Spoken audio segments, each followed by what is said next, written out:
ધોરાજીમાં બિસ્માર રસ્તાઓના મુદ્દે અવારનવાર રાજકારણ ગરમાય છે, ત્યારે ફરી એક વખત પોસ્ટર યુદ્ધ સર્જાયું છે, જેમાં કોંગ્રેસે પોસ્ટર લગાવી નગરપાલિકા સામે ગંભીર આક્ષેપો કર્યા છે, જેમાં બિસ્માર રસ્તા અને રખડતા પશુ અંગે પાલિકાની બેદરકારી હોવાના આક્ષેપ થયા છે.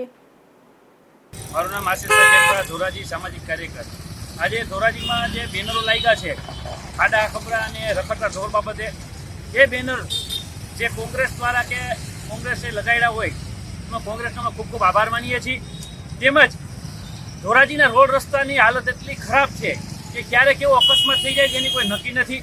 મુખ્ય માર્ગ આપણે જોવો તો Jetpur road, Junagadh road, Jamnavar road, આ રોડ ઉપર તો એવા ખાડા છે કે જેમાં અકસ્માત મોટો થઈ શકે તેવી શક્યતા પૂરેપૂરી છે.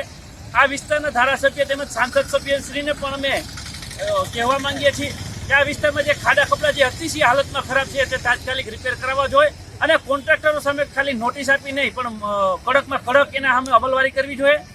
આ અધિકારીઓ તેમજ કોન્ટ્રાક્ટરો દ્વારા એમને ખચકી પહોંચાડવામાં આવે છે જેથી આ ખાડા રિપેરિંગ થતા નથી.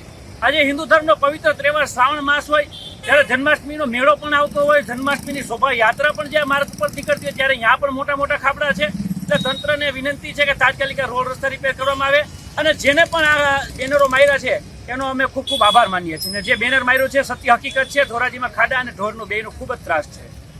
હું પહેલા તો ધોરાજી શહેર કોંગ્રેસનો આભાર માનું છું કે જે આવા પોસ્ટર માર્યા છે કે રખડતા ઢોરનો ત્રાસ છે, રોડ રસ્તા ખરાબ છે. જન્માષ્ટમીની શોભાયાત્રાનો જ્યારથી પ્રારંભ થાય છે બહુચરાજી મંદિરથી, ત્યાંથી માંડીને રામ મંદિર ચોક સુધીના બધાય રસ્તા એકદમ ખરાબ છે.